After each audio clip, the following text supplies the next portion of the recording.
What's up, guys? Twice here with our third online deck profile for the new season. This one's going to be for the newly revealed clan Chronicle that our new main character Chrono Shadow uses, who in my opinion is a much less annoying main character than Aichi was, but I really do like the new clan. It's cool that it's part of Dark Zone and not United Sanctuary, so that United Sanctuary isn't the only country that matters. I like its theme in that it's like, time and gears and steam and all this other kinds of stuff. It just looks really cool, and it has a really awesome style of play. A little bit more aggressive and, a little bit more like Kagero Narukami orientated, but a little bit more unique. And we'll go into that a little later. But our starter is Gear Gunner Draco Kid. Ability is Gen Break 1, Counterblast 1, put him into the soul, search your deck for up to one grade 3 card, reveal it to your opponent, put it in your hand, and shuffle your deck. So this is a Gen Break ability. You're going to have to use it after you stride or in the turn that you do. But he does let you choose what grade 3 you finish on, and the two that I run in this deck are good in their own rights. Depending on the situation, you might want to finish with a different one than you initially rode. So I like that he lets you do that.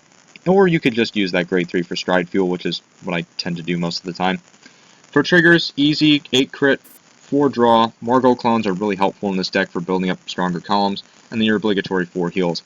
Stands are okay. The crits have been a lot better though, because in my opinion, this deck is more like Kagero Narukami, and those decks really do run crits and draws.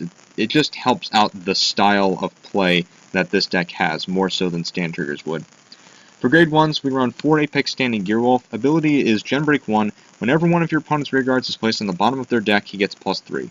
Very easy to build up some strong columns with this card because it's very easy to consistently, as we call, rewind your opponent's rearguards. Just kind of makes sense because of the clan.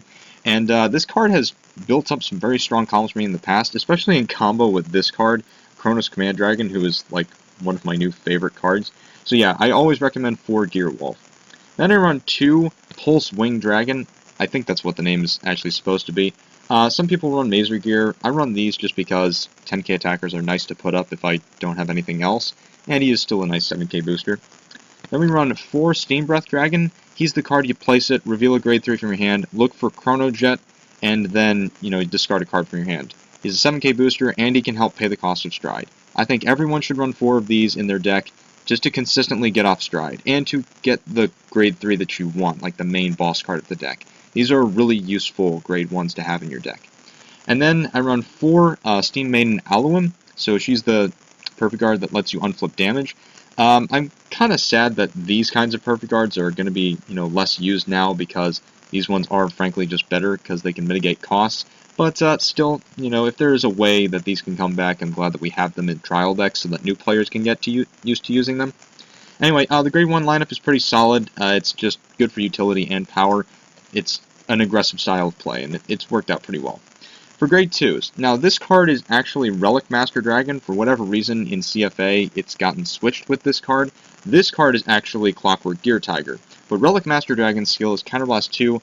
When he's placed on the Vanguard rearguard circle, pay the cost, and then you rewind one of your opponent's grade 2 or less rearguards. He's basically Berserk Dragon, but in Gear Chronicles terms, rewinding instead of retiring. And it works out pretty well. Like, to get rid of pretty much anything for just 2 Counterblasts is really helpful. And then there's this guy, Steam Fighter Amber, who is probably the grade 2 that you want to have on rearguard, like always. Gen Break 1, Counterblast 1, when he attacks a Vanguard and he's boosted, this is the same thing as like all clans have now. Pay the cost if you do, choose one of your opponent's grade 2 or less rearguards, and put them on the bottom of their deck. So it's really awesome that you can, for 1 Counterblast, get rid of anything that you want on their field, and it's only that he has to be boosted and attack a Vanguard. Again, this is why you want to have him on the field always, because you can pick off whatever you want for just 1 Counterblast. And then we have 3 Twin Mazer Dragons. I like 12Ks. I've seen people run the vanillas, and they're fine. You could very easily run the 10Ks, and I see their merit. I personally like to have 12K attackers. That's all just personal preference. Then for grade 3s, for Chrono Jet, Chrono Shadow's first real avatar, and he's a really good card for it. Gen Break 2, once unit attacks Vanguard until the end of that battle, he gets +5k, and your opponent cannot call grade 1 or greater units from their hand to the Guardian Circle, so the Glory Maelstrom skill. He's really good for finishing games because if you've burnt out all of your opponent's like perfect guards, and they don't even have that many grade 0s left in their hand, then they're probably going to be forced to take the hit.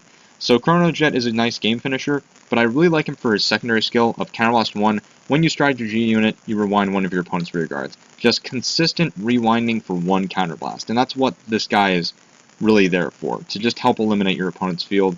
and at the end of the game, you feel a little bit more, on-hit potential. And then we have Steam Maiden and Lulu for our next grade 3.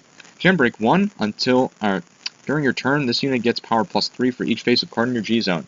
Very easy to build up some strong center columns with her because, I mean, if you've stride enough early on, then you can just get her up to some sickening numbers. And her secondary skill is pretty useful too. Soul Blast 1, when she's placed in the Vanguard Circle, pay the cost. You do choose one card from your hand, call it to the Rearguard Circle, and then you choose one of your units and give it +5k. You can give that to any unit on the field, including her. So again, just builds up some very strong center columns, and she's a nice other option as opposed to Chrono Jet. There's this card, Fate Wheel Dragon, whom I do like because he has the Silent Tom skill if your opponent can't call grade 0 units. But I have personally found Lulu to be a little bit more helpful. Though again, it is also up to personal preference. And then onto the G units. So, I mean, we've got some really interesting ones here. This one, Mystery Flare, who can give you an extra turn, who really isn't all that useful, but if you want to run it for shits and giggles, I mean, why not? And then we have 4 Interdimensional Dragon, Kronos Command Dragon, who is like, yeah, again, one of my new favorite cards, pretty much. So, ability is Counter Blast 2, Soul Blast 1, choose a card from your hand and discard it. When his attack hits, you rewind your opponent's entire field. So he can make some, of course, some very strong columns with Gearwolf, and the fact that this card doesn't have to have like 2 face-up G units in order to use his ability means that if you stride this thing first, you could very easily eliminate your opponent's entire field very early on for a relatively easy cost. Like, this isn't hard to manage in this deck. And yeah, this is the thing that you stride first to really just get rid of your opponent's perfect guards and get them ready to take hits from this thing, Ragnarok Dragon, who, in my opinion, is the main G unit of this deck. Ability is Counterblast 1, and you turn a copy of him in the G-Zone face up. When this unit attacks the Vanguard, it may pay the cost, but you do until the end of the turn. Your opponent cannot call grade 0 units from their hand to the Guardian Circle, so the Silent Tom skill. And if the number of phase cards in your G-Zone is 2 or more, he gets +1 critical. Very easy to finish your opponent with this, because, I mean, they can't call grade 0 units, so either they're going to perfect guard, or they're going to lose their entire hand, pretty much. He's a very good card to end the game with, and he looks really freaking cool. I mean, all of these cards look awesome, and that's why I really like this clan, though I'm pretty sure Odd is going to take it for the future, which I really don't mind because I'm going to get my Novas. But a battle between this and Nova Grappler is really cool, just because Nova Grappler with, rearguard reliance, but building up strong columns against this, it's a really cool dynamic that goes on in the field. We'll hopefully get that up as our actual first fight for the season. But this deck is awesome. I mean, I really do enjoy using it. It's got a very aggressive style of play, and it's overall just really fun. And I'm glad that Chrono gets access to this exclusively, because it just makes it all the more interesting. So I hope you guys enjoy. I certainly do. This is a really cool clan, and I can't wait to see what future support it gets. And yeah, thank you all for all the support that you guys have given us in the past few weeks. I mean, the number of subscribers on our channel has gone up a sickening amount. It's actually awesome. I'm very happy to see it. Gotten a lot of messages from people, a lot more activity on our videos. It's great that, our content is getting more viewership. And I really do have to thank Domino Paris 21 again for that spotlight video, and to all of you guys for the support you've given to Team Zenith. So, thank you for all of this. Remember to always have a great day and keep card fighting. We will see you next time. Goodbye.